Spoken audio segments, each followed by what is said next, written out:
When I was in high school, my friends and I had a particular pastime. Like any teenage delinquent, we liked to cause trouble. We weren't vandals, we didn't deal drugs, and we certainly didn't bully kids in school. No. We liked to scare the living shit out of new parents by hacking their baby monitors. We were insufferable little punks who thought we were too good to get caught, and that our little acts of mischief would go unpunished.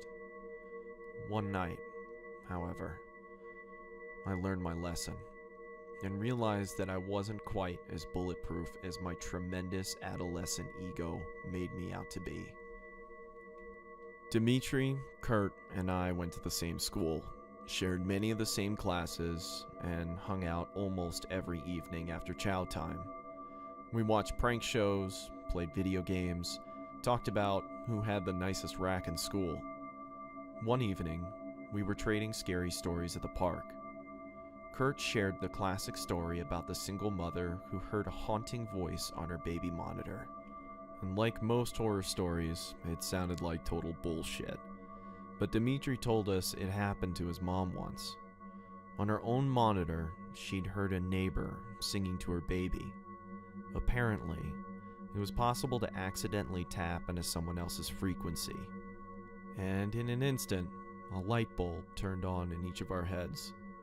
When you're close enough to someone, you don't need words to know what that person is thinking. And we could all tell we were thinking the exact same thing. We were going to buy a baby monitor and screw with people. Pardon the pun, but hacking a baby monitor is child's play. All you need to do is find a device on the same frequency as yours.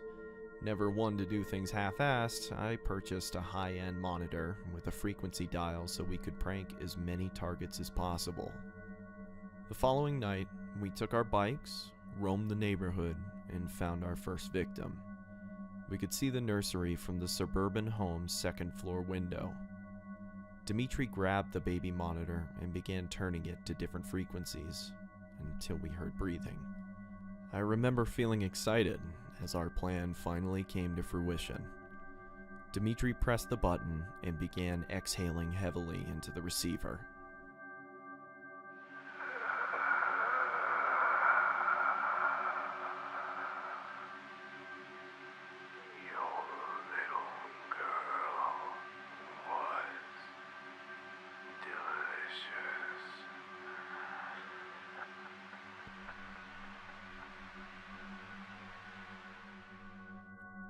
The light in the master bedroom turned on almost immediately, and we heard a shrill scream. Laughing our asses off, we quickly rode off down the street so we wouldn't get caught. We repeated the prank several times over the course of the following weeks, each taking turns talking through the monitor. Not wanting anyone to get wise to our little game, we chose different houses every time. People's reactions were priceless.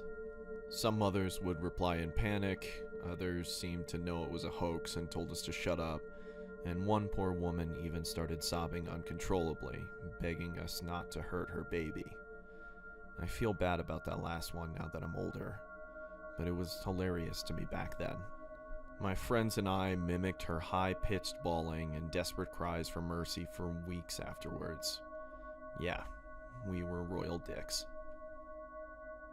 Karma is a bitch, and I got what was coming to me one night. Kurt and Dimitri were busy studying for their midterms, so I went out on my own. By then, we'd gotten pretty much everyone in the surrounding area, so I decided to venture off across town and into unfamiliar territory. Finding a target wasn't difficult. You just had to look for cars with baby seats, houses with overly colorful cartoon-themed curtains, or toys left in the yard. I came across a house that fit all three criteria and parked my bike out of view. Playing with the tuner, I eventually found the right frequency. I could hear the sound of a baby snoring very lightly.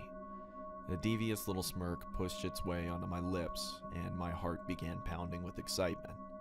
It was my time to shine. I am watching. I whispered into the monitor, using the creepiest voice I could muster. The house remained dark and lifeless. I figured the homeowners hadn't heard me. I stand over your bed, watching, waiting. I will get you. Nothing. Just the sounds of crickets chirping and the occasional dull roar of a car driving down the street. It was a little odd. Parents usually reacted much quicker than that, and I began feeling a little nervous and somewhat exposed. You know, like when you suddenly realize some creeper's gawking at you. It was getting late, and I had a long bike ride home. Just as I was about to give up and leave, I heard a strange, moist gurgling sound coming from the monitor. The quiet, rhythmic snores ceased, and I assumed the baby had woken up and was about to start crying. Instead, a man spoke to me. You're the one being watched now, Juan. My stomach pirouetted at his words. How did he know my name? I felt sick. Something was very wrong, and I could feel it in my bones. I glanced up at the nursery window and saw a silhouette standing there, watching me. Had he been there the whole time? The air was thick and difficult to inhale, though perhaps fear was making it hard to breathe. My body quivered uncontrollably, as a sense of dread poured into every inch of me. I climbed on my bike, pedaling desperately to get away. Part of me thought I was overreacting, but the overwhelming need to flee overpowered my rational mind. You can't run. I know where you live, Juan. Continued the man, even as I turned the corner. I flew down the street, not stopping until I reached a busy boulevard. Surrounded by cars and a few late-night joggers, I felt safe.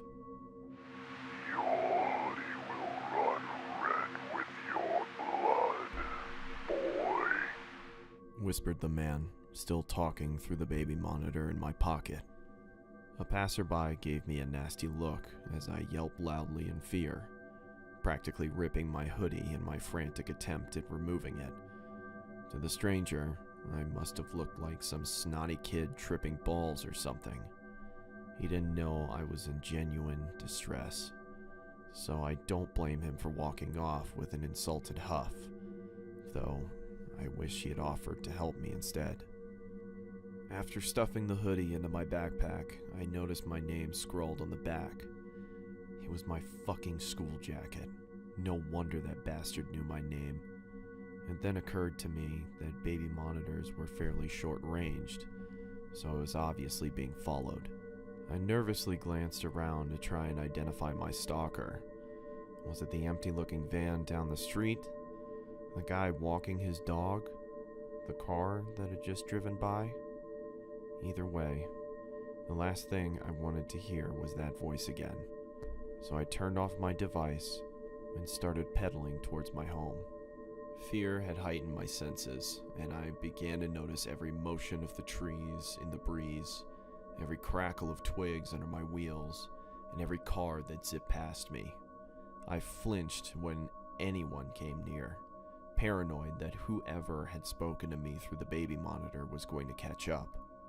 Fortunately, I made it home without incident. I parked the bike in my garage and I crawled up the stairs to my bedroom. In one careless motion, I tossed my backpack and the baby monitor in the corner of my room and dove under my sheets like an Olympic swimmer. It doesn't matter how old you are, nothing feels safer than being under your blanket. I closed my eyes, hoping I'd be able to calm down enough to catch a few hours of rest before class. But then I heard static coming from the monitor across the room. The monitor that was supposed to be off. Sweet dreams, Juan. I didn't sleep a wink that night. I was too frightened to get out of bed until sunrise. When I got up, my first order of business was to remove the battery from the monitor and throw it in the trash. I didn't want anything to do with it anymore. I came up with an excuse to give my buddies so they wouldn't think I was a huge pussy. With massive bags under my eyes, I got dressed, had breakfast, and went to school. It wasn't until a few days later that I saw the house on the news. In an interview, a police officer explained that the small family who had been living in the house had been found in their beds, necks slit open. I had been outside when it happened. The killer had heard me on the baby monitor and decided to fuck with me. It was definitely a wake-up call, and I thanked my lucky stars that I hadn't gotten the shit murdered out of me. I was too busy feeling thankful that I survived to feel bad about the family that hadn't. Empathy, like wisdom, comes with age. Now that I'm an adult, with a wife and daughter, I truly understand the consequences of my actions, and the severity of the situation I put myself in as a tremendously stupid teenage boy.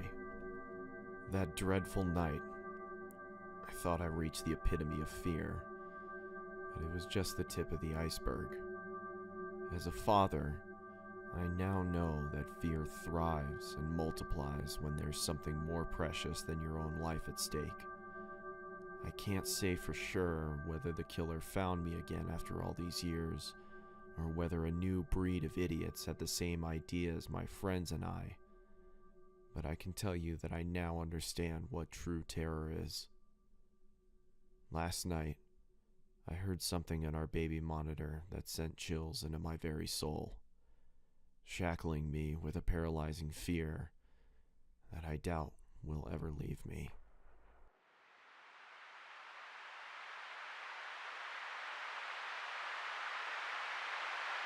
I'm still watching.